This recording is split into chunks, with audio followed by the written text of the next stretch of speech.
Man, what a view. It's nothing more satisfying than looking out on a field of bales.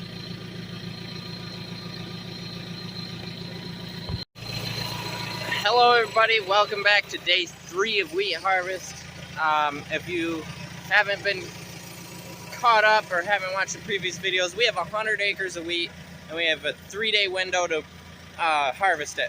And we are on day 3 now. If you want to go back and watch day 1 and 2, those are the previous videos before this. We're on a really good roll of combining. We are within a day of finishing. If we can get going, have efficient trucking to the elevator and back, it's doable. But what we also need to do is we have 8 rows of straw to square bale yet. And then we're actually going to go over to the other side of the field where there's 12 full rows. These are half rows. And keep going until we have 1,000 bales. And then we also have to finish up round baling. So somebody's got to stick around here, get all the baling done today. If we could, I'd like to have the baling done and have the square bales off of this field. Round bales can get rained on, it's all right. But the square bales you really don't want to have rained on. There's just not enough straw there to really deter the moisture. So if I can have the square bales off the field, have all the straw baled, and have wheat done combining today, that would be phenomenal. So we'll see how far we can go. Keep watching and let's see what we can do. Our first job of the day is we're gonna fill this wagon up down here with round bales. Right now the dew's on and we had a really heavy dew this morning, so we can't combine for quite a while. But you can see my little square bales all over the place. So, yep, we're gonna load this wagon up. Dad has a wagon up at the farm that our baling guy brought out, but it had a flat tire by the time we got to the field, and then we put a different wheel on with a spare tire, and then noticed the bearing was loose, so Dad's tightening the wheel bearing up, and then hopefully he'll be out. So we'll get his wagons loaded up so that he can take a load home and get them put away in his barn. And then he's also got hay to do at his place, so he's probably going to want these wagons today to haul his hay home. So we'll get that done, and then we can move on to the next step of the process, which will most likely be combining or checking the combine over. We got 14 on that one, 14 on that one down there. Now I'm going to rake some stuff, I think.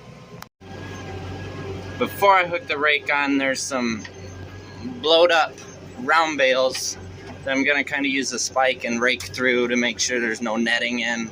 Spread it out a little bit, and then we'll go through and rake it into windrows.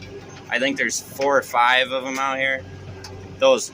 These bales, when the net doesn't hold, they just poof right into a pile of just loose straw. There's no cord, nothing. It's crazy.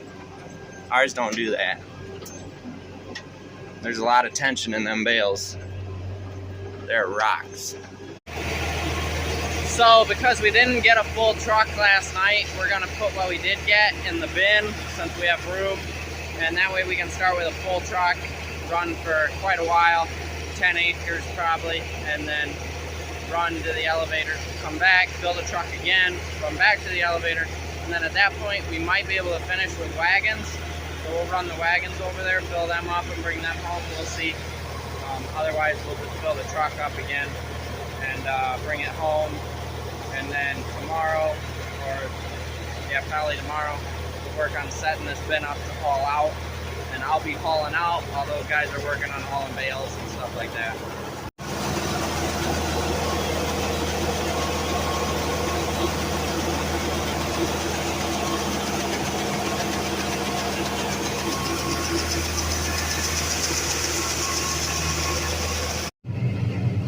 Got our first dump of the day.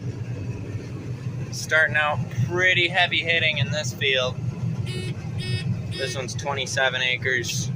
We got it partially outlined. There's a little extremity there. There's another one that comes down this way out in there. So I'm working on those tough to get spots first. It's just so if we have to leave some, it's easy going. But yeah, it's pretty nice. And my window's dirty.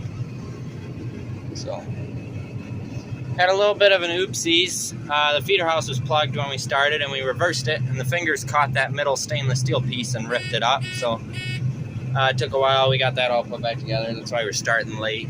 It's 2 o'clock now. So if we got to run into the bin to get done today, that's what we got to do. Alright, well, it's been almost an hour, and I'm still working on headlands. This is just one of them fields. I've got that area done. Still got to do that area there, but we're going around the whole thing so that I can get back to the truck. And down here in this low spot, the deer do their number, but we still got good yields out here. On the other side, as I was going down, I never saw less than 120 on the monitor, so that's pretty good. So, yep, but I'm still going.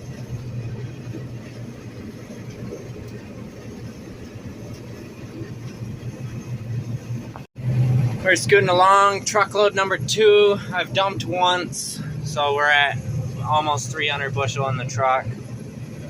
I didn't even look to see how much I had in it the first time, but elevator closes at 7, so hopefully we can have a full truckload by then and be on the road. It's a 30-minute drive instead of 45 minutes to an hour, so it should be doable, or somewhat doable.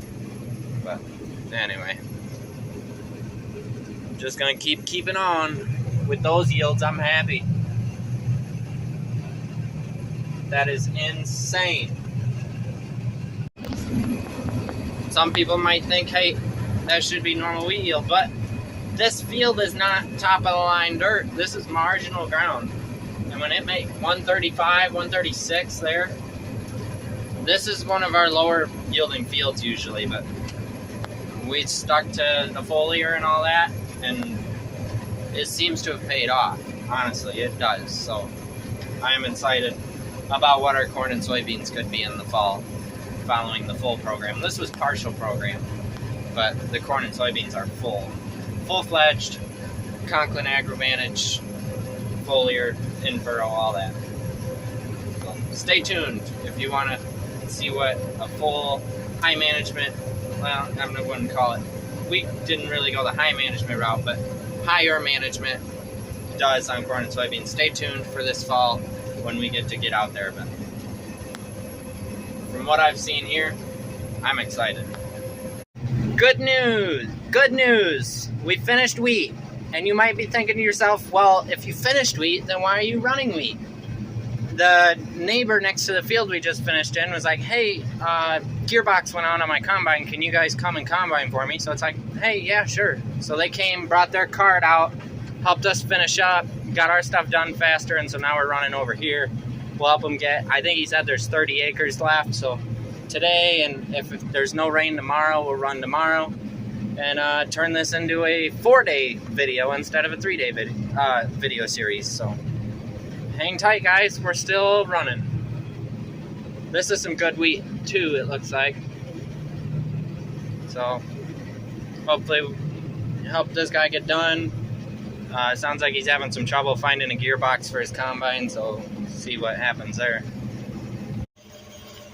Well, with our wheat done yesterday, and we've got 11 acres done for the other guy, that put our total yesterday at 36 acres, which is not bad considering we started late, and it was just me running for the longest time, so pretty good. Today I'm switching augers around and getting ready to haul the wheat out of the bin, and then, yeah, so, but that's a different video, so thank you guys for watching.